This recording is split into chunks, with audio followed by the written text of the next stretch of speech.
Hello, my dear friends. Today I am going to discuss important topic named partial differentiation. In this partial differentiation, we will do questions having more than two variables. तो अगर दो से ज़्यादा variables हैं तो उस case में हम अगर दो वेरिएबल्स में ये पता करना चाहते हैं कि एक वेरिएबल के चेंज होने पर दूसरे वेरिएबल में क्या चेंजेस हो रहा है और अदर वेरिएबल्स को कांस्टेंट कंसीडर करते हुए हम जब डिफरेंशिएशन करते हैं तो उसे हम बोलते हैं पार्शियल डिफरेंशिएशन। अभी तक बच्चों आपने देखा था y is a function of x। Simple, x आपका इंडिपेंडेंट वेरिएबल था और y डिपेंडेंट। x में हमने चेंज किया सडन, तो y में क्या चेंजेस हुआ इसको हमने कैलकुलेट किया dy dx। लेकिन अगर कहीं लिखा हो y is a function of, या एक चीज कहीं लिखी हो z is a function of x and y, तो इसका मतलब क्या हुआ? इसका मतलब ये हुआ बच्चों कि z जो है वो दो चीजों पर निर्भर कर रहा है, x और y। अभी तक y किस पर निर्भर कर रहा था? केवल x पर।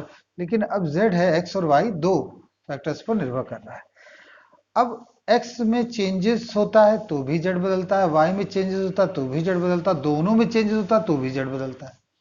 तो हमें ये स्टडी करना है कि केवल x में चेंजेस होने पर z में चेंजेस क्या होगा at the same moment y become constant, and what will be the changes in z when changes with y when x become constant।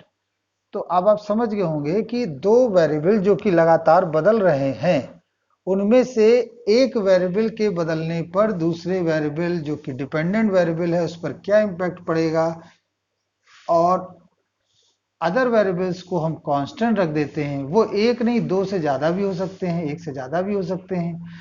तो उस सिचुएशन को डील करने के लिए हम पार्शियल डिफरेंशिएशन लगाते हैं। आप जानते हैं कि जैसे डिमांड है, डिमांड जो होता है वो कई चीजों पर निर्भर करता है। जैसे डिमांड इनकम पर निर्भर करती है, डिमांड सप्लाई पर निर्भर करती है, डिमांड प्राइस पर निर्भर करती है, डिमांड अवेलेबिलिटी पर निर्भर करती है। ये हमने लिख दिया यहाँ पर।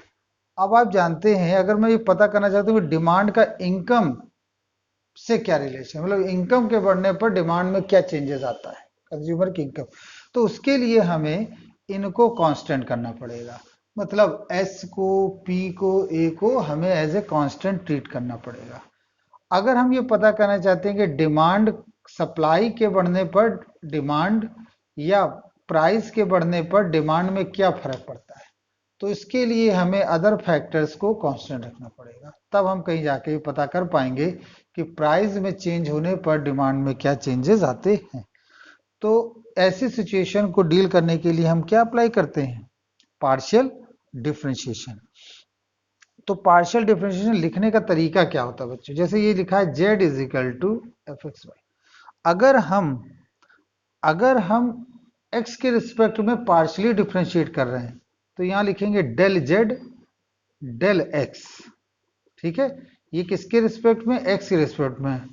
When y be a constant, y क्या होता है? कांस्टेंट। फिर again del z upon del y, तो यहां पर क्या हो जाएगा बच्चों? व्हेन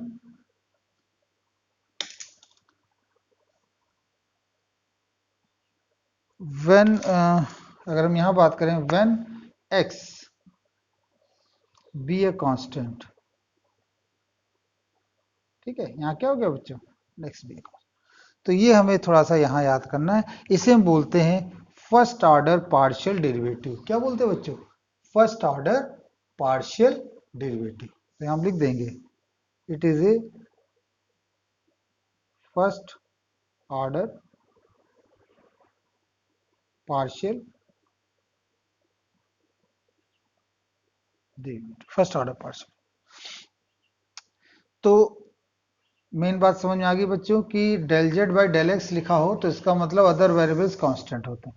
इकोनॉमिक्स में आप देखते हैं कि एक डिपेंडेंट वेरिएबल कई इंडिपेंडेंट वेरिएबल में निर्भर करता है। जैसे कि अच्छी फसल होना, खेतों में अच्छी फसल होना, उसकी क्वांटिटी डिपेंड करती है बहुत सी फैक्टर पर, डिपेंड करती है फर्टिलाइजर की अवेलेबिलिटी पर, डिपेंड करती है रेनिंग पर, डिपेंड करती है क्वालिटी ऑफ जो आपकी मिट्टी है उस पर डिपेंड करती है। तो कहने का मतलब है n number of factors decide the quantity and quality of harvesting.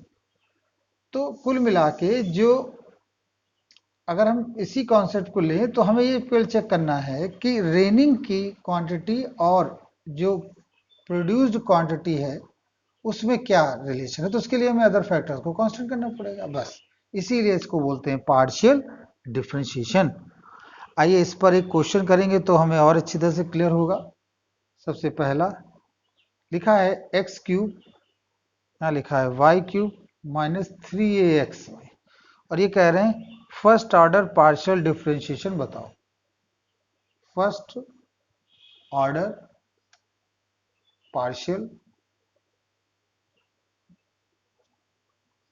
Differentiation, first order partial differentiation आपको बता। तो एक ये क्वेश्चन ले लिया, एक और ले लेते हैं क्वेश्चंस, दो क्वेश्चंस हम लेते हैं बच्चों। एक है यहाँ पर z is equal to x square plus y square. चलिए तो यहाँ पे आप देख रहे हैं z तो नहीं दिख रहा है लेकिन यहाँ इक्वल भी नहीं दिख रहा है ना। तो हम यहाँ इक्वल में z लिख लेंगे, क्यों? क्योंकि z से ये क्वेश्चन प्रोसीड होगा। तो हम यहाँ लिख लेंगे लेट आंसर में लेट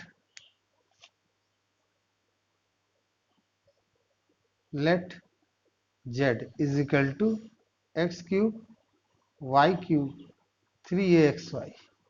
अब हम लिखेंगे पार्शियली डेरिवेटिव किसके रिस्पेक्ट में? x के रिस्पेक्ट। जब x के रिस्पेक्ट में करोगे तो y क्या हो जाए? कांस्टेंट नंबर मान लीजिए, बात खत्म। तो x क्यूब का 3x, y तो नंबर है इसलिए 0 हो गया।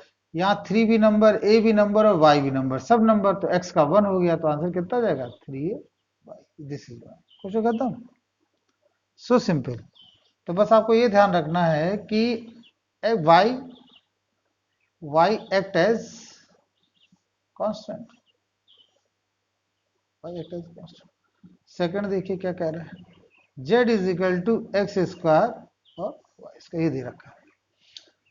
इसे भी पार्शली, अच्छा अभी इसमें हमने एक काम और करना था बच्चों, वो भी कर लेते तब अगला क्वेश्चन करते हैं।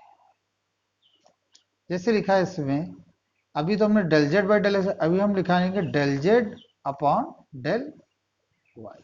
तो देखिए कितना होगा, एक्स क्यूब का 0 हो गया, वाई क्यूब का 3y स्क्वायर और यहाँ पर माइनस 3ax। क्यों भाई बच्चों? क्योंकि अब की बार x को हमने कांस्टेंट मान लिया है, तो 3 भी कांस्टेंट, a भी कांस्टेंट और x भी कांस्टेंट। तो इस तरह से ही आपका आंसर। तो अब सेकंड पार्ट देखते हैं बच्चों, z is equal to x square and y square. तो यहाँ भी बहुत सिंपल है, del z upon del x. देखिए इसका आंसर कितना आ गया? 2x। और फिर लिखें del z upon del y, that becomes 2y, क्योंकि एक्स स्क्वायर कैसा हो जाएगा? कांस्टेंट हो जाएगा। तो आई होप ये कॉन्सेप्ट आपको क्लियर हुआ होगा। पार्शियल डेरिवेटिव इसे बोलते हैं partial derivative of first order या first order partial differentiation. Next video में हम इसके और क्वेश्चंस को डिस्कस करेंगे। So let's stop here, hope you like it.